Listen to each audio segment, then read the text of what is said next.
మనం ఈరోజు కర్ణుడి దానగుణం దేనికోసం అనేది ఈరోజు తెలుసుకోబోతున్నాం. లోకంలో దానవీరుడు అంటే ముందుగా గుర్తొచ్చే పేరు కర్ణుడు. కానీ అతడు ఎందుకు అంతగా దానం చేసేవాడు? అది కేవలం గొప్ప పేరు కోసమా? లేక తన వ్యక్తిత్వం కోసం చేశాడా? లేక అతని జీవి అతని జీవితంలో దాగి ఉన్న బాధ, శాపం, కృతజ్ఞతే కారణమా? ఈరోజు కర్ణుడి దానగుణం వెనుక ఉన్న అస్సలు రహస్యం తెలుసుకుందాం. హస్తినాపురానికి దూరంగా కుంతీదేవి జీవితంలో ఒక గొప్ప రహస్యం దాగి ఉంది. ఒకసారి దుర్వాస మహర్షి ఆమె సేవకు సంతోషించి ఏ దేవుడినైనా ఆహ్వానించే దివ్య మంత్రాన్ని వరంగా ఇచ్చాడు. బాల్య ఉత్సుకతతో కుంతి సూర్యదేవుడిని స్మరించింది. వెంటనే సూర్యభగవానుడు ప్రత్యక్షమయ్యాడు. ఆ దివ్య సంగమం వల్ల ఒక ప్రకాశవంతమైన శిశువు జన్మించాడు. ఆ బాలుడు సాధారణ శిశువు కాదు.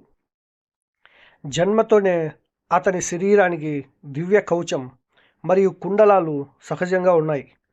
అవి అతని యుద్ధంలో అజేయుడిగా చేసే వరాలు. కానీ సమాజ భయం, లోకనింద, తన అవివాహ స్థితి, ఈ కారణాలతో కుంతి కన్నీళ్లతో ఆ శిశువును ఒక చిన్న పెట్టెలో పెట్టి గంగా నదిలో వదిలేసింది. ఆ పెట్టె నదిలో తేలుతూ వెళ్ళి సారథి అతిరథుడు మరియు అతని భార్య రాధ చేతికి చేరింది. సంతానం లేని ఆ దంపతులు బాలుడిని దేవుని వరంగా భావించి పెంచుకున్నారు. ఆ బాలుడికి వసుసేనుడు అని పేరు పెట్టారు. తరువాత ప్రపంచం అతనిని కర్ణుడు అని పిలిచింది. బాల్యంలోనే కర్ణుడు సూర్యోదయం సమయంలో సూర్యదేవుడికి నమస్కరించేవాడు. విల్లు బాణాలపై అతనికి అపారమైన ఆసక్తి. తన తండ్రి సారథి అయినప్పటికీ అతని కల మాత్రం ఒక గొప్ప క్షత్రియ యోధుడిగా మారడం. కానీ సమాజం మాత్రం సూతపుత్రుడివి, నీకు ధనుర్విద్య ఎందుకు అని ఎగతాళి చేసేది. ఆ అవమానాలే కర్ణుడి హృదయంలో ఒక అగ్నిని రగిలించాయి. చిన్నప్పటి నుంచి కర్ణుడికి ఒకే కోరిక, ఈ భూమిపై అత్యుత్తమ ధనుర్ధార్తిగా నిలవాలి. దానికోసం ద్రోణాచార్యుని వద్దకు వెళ్ళి విద్య నేర్పమని వేడుకున్నాడు. కానీ ద్రోణుడు అతన్ని చూసి, నువ్వు సూతపుత్రుడివి, రాజకుమారులకు నేర్పే విద్య నీకు నేర్పలేను అని తిరస్కరించాడు. ఆ మాటలు కర్ణుడి గుండెలో బాణాల్లా గుచ్చుకున్నాయి. అయినా అతడు నిరాశ చెందలేదు. అప్పుడు ప్రపంచంలో అత్యంత శక్తివైన గురువు పరశురాముడు మాత్రమే.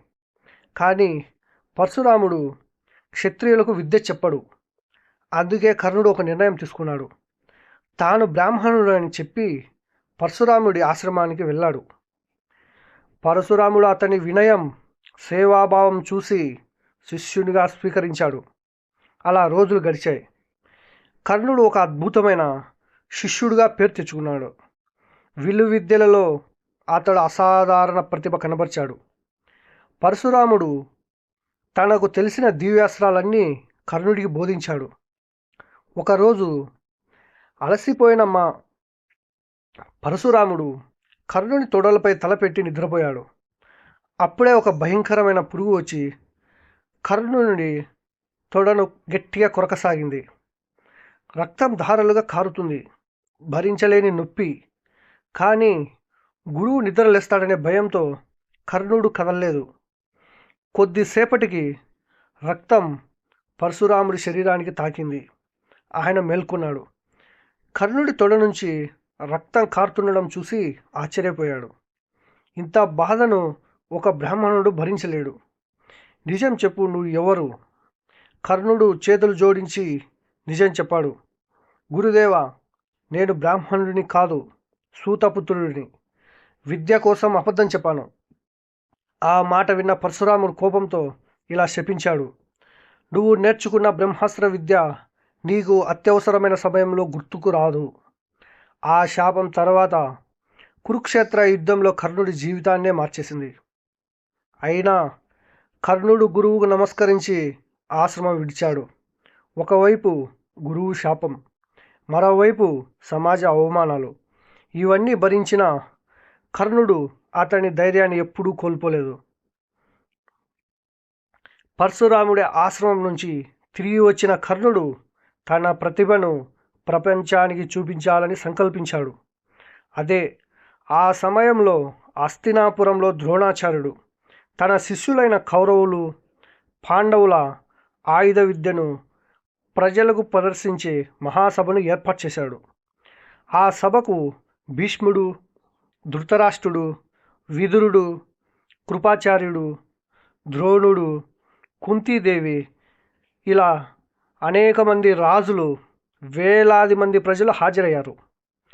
అర్జునుడు తన అద్భుతమైన ధనుర్విద్యతో అందరినీ ఆశ్చర్యపరిచాడు.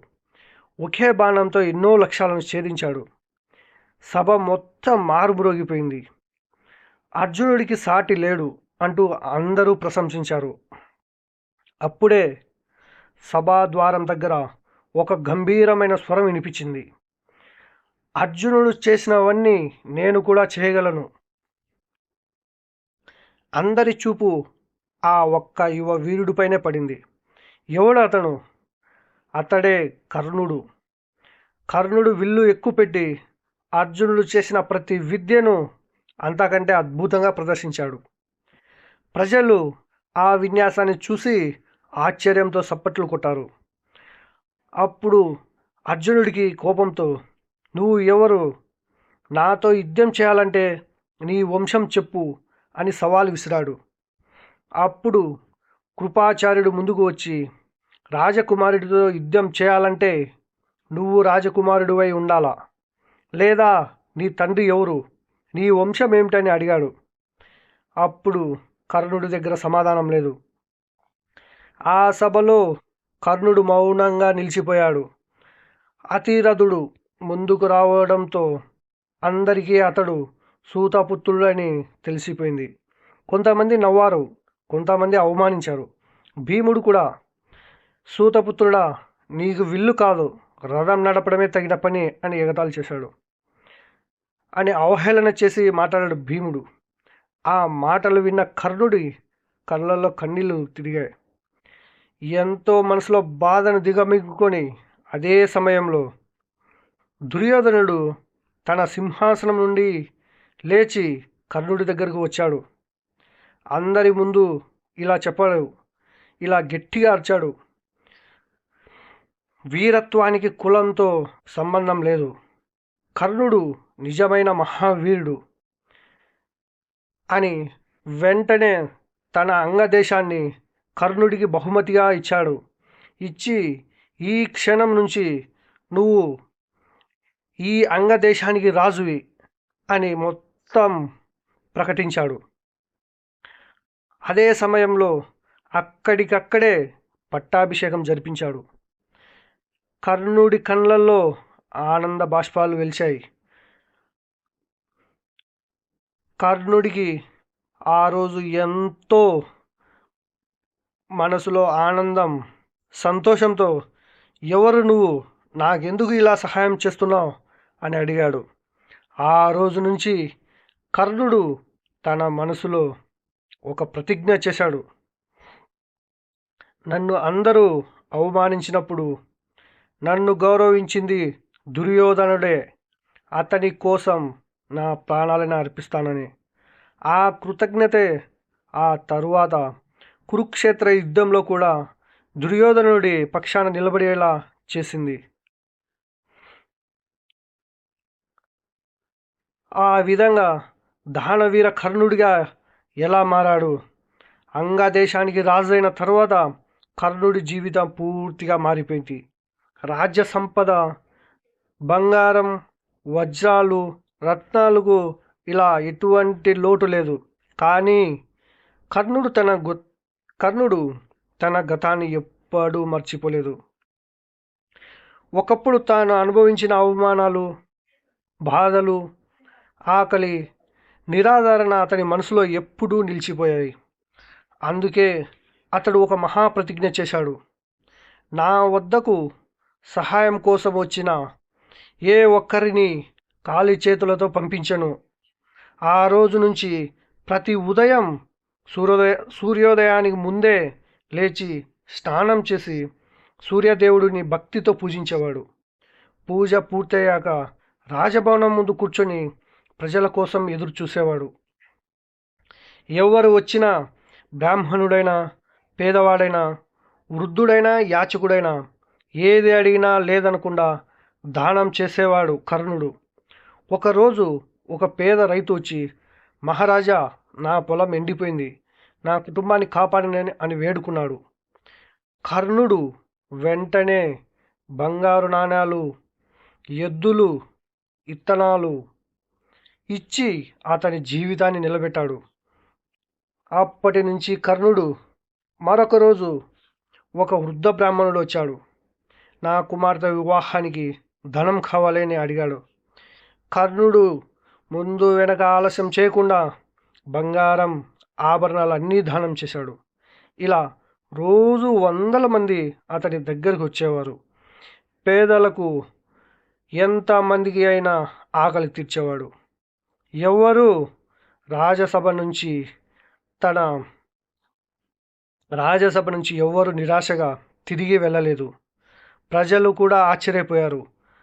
ఇలా చెప్పుకునేవారు, భూమిపై దానం అంటే కర్ణుడు, ధర్మం అంటే కర్ణుడు. అలా ప్రజలు ఎంతో విశ్వసించారు, ఎంతో ప్రశంసించారు. ఆ వార్తలు అన్ని రాజ్యాలకు వ్యాపించాయి. అప్పటి నుంచి అతనికి ఒక కొత్త పేరు వచ్చింది. ఆ పేరుతోనే దానవీర శూరకర్ణుడయ్యాడు. ఒక్కసారి సభలో దుర్యోధనుడు అడిగాడు, మిత్రమా, నువ్వు ఎందుకు ఇంత దానం చేస్తున్నావు? నీ సంపద అంతా అయిపోతే? అప్పుడు చెప్పాడు కర్ణుడు, చిరునవ్వుతో ఇలా నవ్వి ఇలా చెప్పాడు, మిత్రమా, సంపద శాశ్వతం కాదు మిత్రమా, కానీ దానం వల్ల సంపాదించిన మంచి పేరు శాశ్వతం. ఈ శరీరం కూడా ఒకరోజు మట్టిలో కలిసిపోతుంది. నేను ఉన్నంత వరకు నా చేతి నుంచి ఎవరు ఖాళీగా వెళ్ళకూడదు. అదే నా ఆశయం. ఆ మాటలు విన్న సభలోని అందరూ ఆశ్చర్యపోయారు. కానీ దేవలోకంలో మాత్రం ఈ వార్తకు మరో ఆలోచనకి దారితీసింది. ఇంతటి దానవీరుడిని పరీక్షించాలి అని దేవేంద్రుడు నిర్ణయించాడు. అదే పరీక్ష కర్ణుడి జీవితాన్ని మొత్తం మార్చబోతుంది. కర్ణుడి దానగుణం గురించి భూమిపై మాత్రమే కాదు, ఇప్పుడు స్వర్గలోకంలో కూడా చర్చ జరిగింది. ఈ చర్చ వెనుక ప్రతిరోజు సూర్యోదయం చేసిన తర్వాత ఎవరు ఏది అడిగినా కర్ణుడు లేదనకుండా ఇస్తున్నాడని దేవతలందరికీ తెలిసింది. ఆ వార్త విని దేవేంద్రుడు ఒక ఆలోచనలో పడ్డాడు.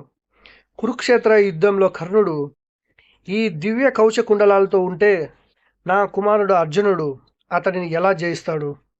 అప్పుడు దేవేంద్రుడికి ఒక ఉపాయం ఆలోచించాడు.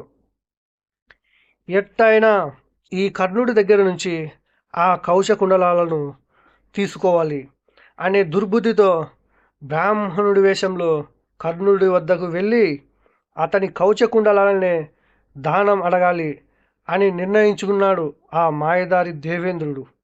కానీ తన తండ్రి అయిన సూర్యదేవుడు హెచ్చరించాడు. ఆ రోజు రాత్రి కర్ణుడికి ఒక దివ్య స్వప్నం వచ్చింది.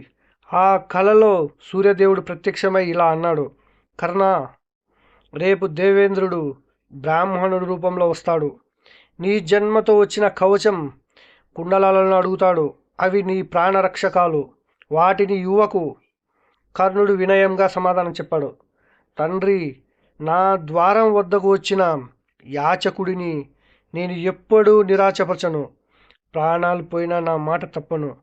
సూర్యదేవుడు అతడి మాటలు విని మౌనంగా వెళ్ళిపోయాడు. అంతలోనే మరుసటి రోజు ఉదయం సూర్యోదయం పూర్తయింది. దానం చేసే సమయం వచ్చింది. అప్పుడు దేవేంద్రుడు ఒక వృద్ధ బ్రాహ్మణుడిగా నెమ్మదిగా కర్ణుడి వద్దకు వచ్చాడు. కర్ణుడు నమస్కరించి అన్నాడు, చెప్పండి స్వామి, ఏమి కావాలి నీకు? నాకు వీలైనంత వరకు తప్పకుండా మీకు సహాయం చేస్తాను. అప్పుడు ఆ బ్రాహ్మణుడు చిరునవ్వుతో అన్నాడు, రాజా, నాకు ఏమి వద్దు. నాకు బంగారం వద్దు, రాజ్యం వద్దు, ఆవులు వద్దు, ఏమీ వద్దు. నాకు కావాల్సింది నేను ఒకటి అడుగుతా, నువ్వు కాదనకుండా నాకు ఇవ్వాలి అని చెప్పాడు.